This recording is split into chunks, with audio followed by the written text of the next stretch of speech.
तो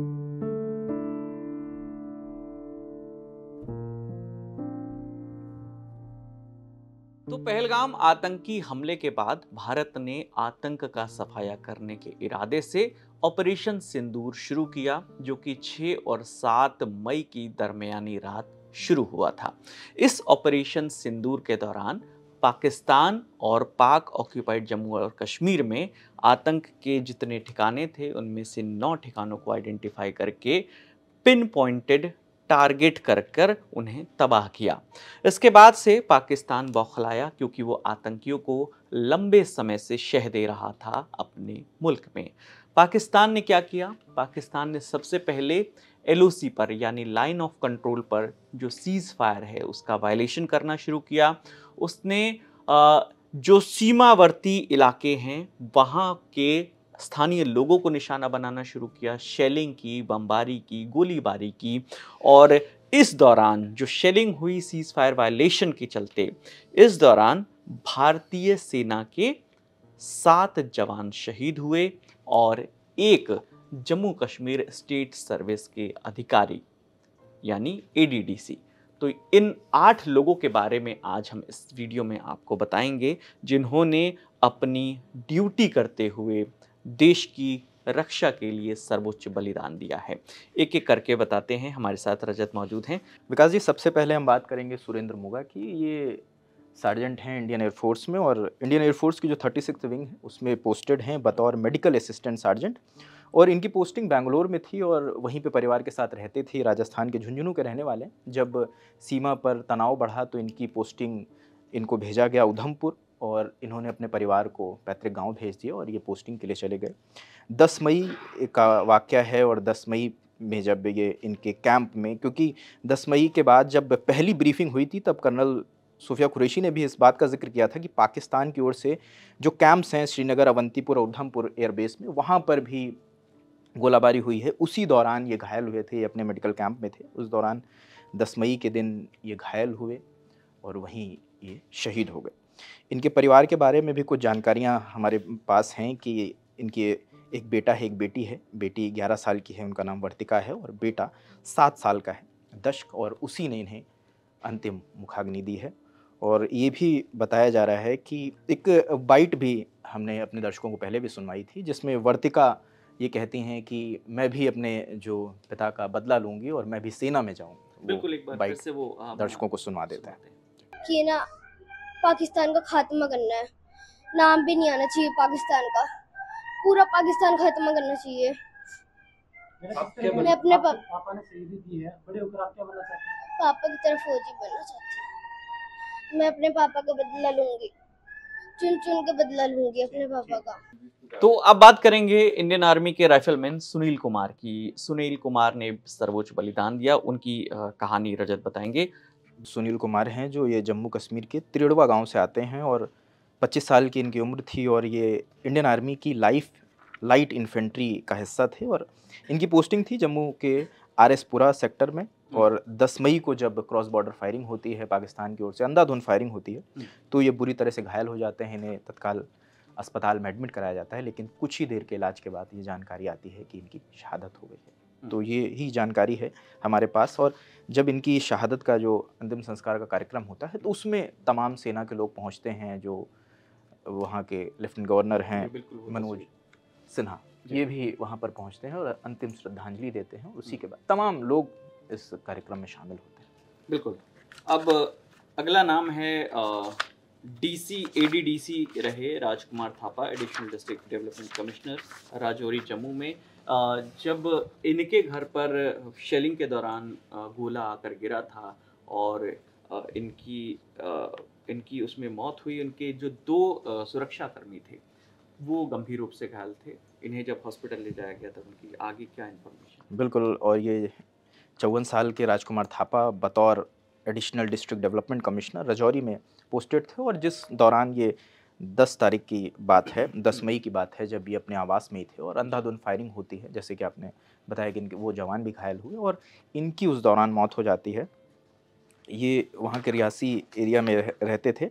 और इनके बाद जब इनकी जानकारी आती है इनकी शहादत की, तो जम्मू कश्मीर के जो मुख्यमंत्री हैं उमर अब्दुल्ला, वो ट्वीट करते हैं, एक्स पे एक पोस्ट करते हैं कि इन्होंने मतलब उसके एक बीते दिन पहले ही डिप्टी सीएम के साथ उनका भी कार्यक्रम था, क्योंकि जम्मू कश्मीर वो भी पहुंचे थे उमर अब्दुल्ला, उनके कार्यक्रम की तैयारियों की जिम्मेदारी भी इन्हीं के पास थी, थापा साहब के पास। और वहाँ के जो डिप्टी सीएम हैं उनके साथ ये बाकायदा तैयारियों में जुटे हुए थे। और कहते हैं कि आज जब ये जानकारी आई तो बड़ा स्तब्ध रहे, बड़ा परेशान हुए। हाँ, और ये जो जम्मू कश्मीर के मुख्यमंत्री हैं और जो लेफ्टिनेंट गवर्नर हैं मनोज सिन्हा, दोनों लोग उनके परिवार के पास गए थे, उनसे मुलाकात की थी।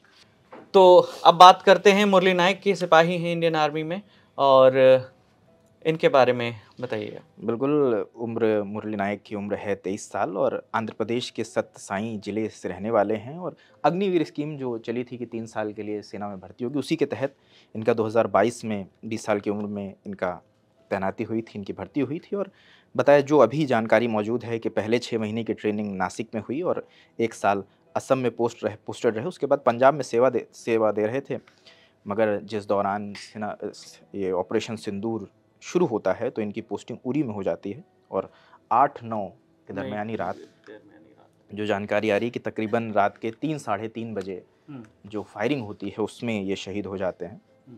तो ये अभी तक जो जानकारी आई है। एक छोटी सी जानकारी ये भी आ रही है इनके पिता के बारे में कि पिता मजदूरी करते थे और ये आखिरी दिनों में जब 15 दिन पहले इनकी बात हुई थी परिवार के साथ, तो इन्होंने बताया था कि हालात सरहद पर बिगड़ रहे हैं और मेरी तैनाती वहाँ की जा रही, तो मैं वहाँ जा रहा हूँ।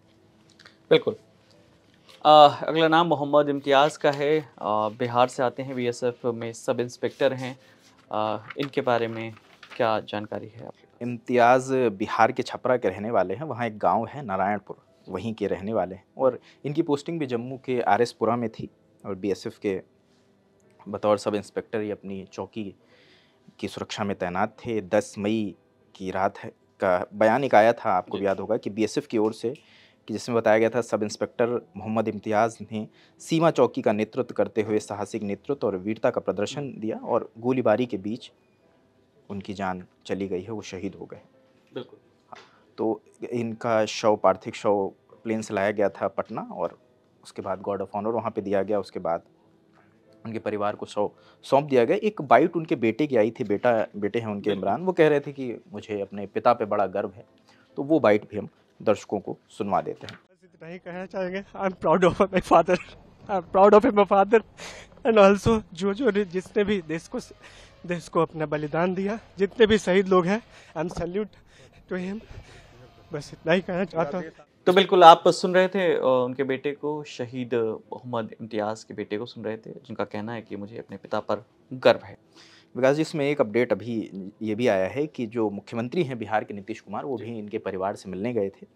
तो उन्होंने 50 लाख रुपए की सहायता राशि देने की घोषणा की है, जिसमें 21 लाख बताया जा रहा है कि बिहार सरकार देगी और 29 लाख रुपए मुख्यमंत्री राहत कोष की ओर से दिया जाएगा। परिवार की तरफ से कुछ और भी मांगे रखी गई थी कि जैसे कि गाँव में स्वास्थ्य केंद्र, सड़क और उनके नाम पर स्मारक बनाया जाए, तो उस पर भी सहमति जताई है मुख्यमंत्री। बिल्कुल। और खबर ये भी आई थी कि जब मुख्यमंत्री नीतीश कुमार वहां पहुंचे, हालांकि वो कुछ ही देर रहे, करीब 20-30 मिनट ही रहे थे, इस दौरान उनके गांव में तब जाकर सड़क बनाई गई थी, क्योंकि मुख्यमंत्री को वहां पहुंचना था।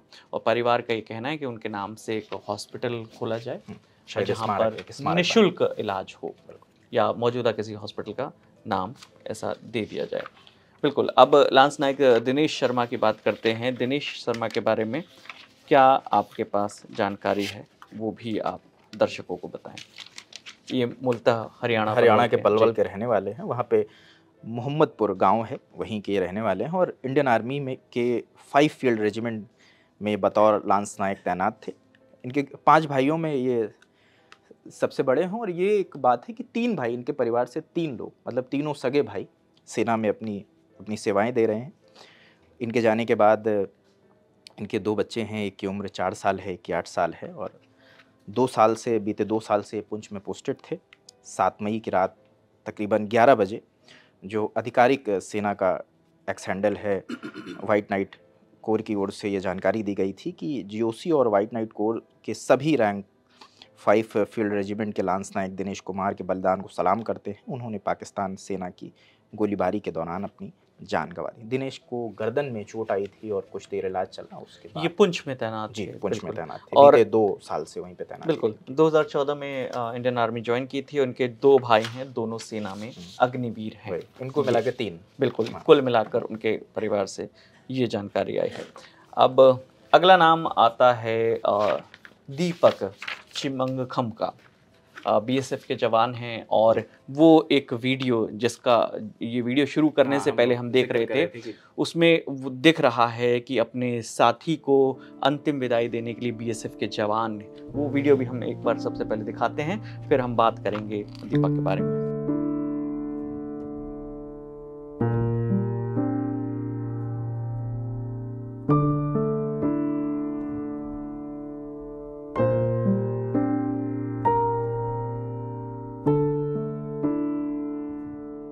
ये दीपक मणिपुर के इम्फाल से आते हैं और 10 मई को ही इनकी पोस्टिंग थी जम्मू के आरएसपुरा इलाके में, और जिस दौरान भारी गोलाबारी होती है पाकिस्तान की ओर से, तो उसमें वो घायल हो जाते हैं और अगले दिन 11 तारीख को ये जानकारी आती है कि वो शहीद हो गए हैं। बीएसएफ के महानिदेशक ने श्रद्धांजलि अर्पित की थी, उन्होंने एक्स पे पोस्ट भी किया था इनको लेकर। तो ये अभी जो जानकारी है। तो अगला नाम है सूबेदार मेजर पवन कुमार का, और 25 पंजाब रेजिमेंट में तैनात थे, मूलतः हिमाचल के रहने वाले हैं। इनके बारे में क्या जानकारी? हिमाचल के कांगड़ा के रहने वाले हैं और बतौर जेसीओ 25 पंजाब रेजिमेंट में, जेसीओ मतलब जूनियर कमीशन ऑफिसर होता है, तो वो तैनात थे। और 10 मई बताया जा रहा है कि करीब सुबह के तकरीबन 7:30 बजे जब गोलीबारी हुई है पाकिस्तान की ओर से, तब ये शहीद हो गए हैं। ये भी जानकारी आ रही है कि जो इनके पिता गरज सिंह थे, वो भी पंजाब रेजिमेंट में बतौर हवलदार थे और वो रिटायर हो चुके हैं। उनके परिवार में भी माता पिता के अलावा उनकी पत्नी है, एक बेटी है, एक बेटा है। और ये भी बताया जा रहा है कि 2 महीने ही इनके कार्यकाल के बचे थे, 2 महीने के बाद ये रिटायर होने वाले थे। बिल्कुल। तो ये शहीद सूबेदार मेजर पवन कुमार के बारे में जानकारी थी। तो ये भारतीय सेना के तमाम विंग्स के वो सिपाही जिन्होंने अपना सर्वोच्च बलिदान दिया। ये पाकिस्तान की ओर से जो सीज़ फायर वायलेशन किया गया, उस दौरान गोलीबारी की गई, और जब रिहायशी इलाकों में बम गिराए गए, वहाँ पर लोगों को निशाना बनाया गया, उस दौरान जो सेना की जो पोस्ट थी, वहाँ पर जो तैनात जवान थे, जिसका जिक्र मिनिस्ट्री ऑफ एक्सटर्नल अफेयर्स और इंडियन आर्मी की जो जॉइंट प्रेस कॉन्फ्रेंस हुई थी, उसमें भी जो इस ऑपरेशन के दौरान शहीद हुए जवानों का डेटा सरकार की ओर से भी जारी किया गया, फोर्स की ओर से और एक्सटर्नल अफेयर्स मिनिस्ट्री की ओर से भी जारी किया गया। तो ये वो जवान हैं जिन्होंने देश की रक्षा के लिए अपना सर्वोच्च बलिदान दिया है। इन सभी जवानों को लल्लन टॉप की ओर से भी विनम्र श्रद्धांजलि।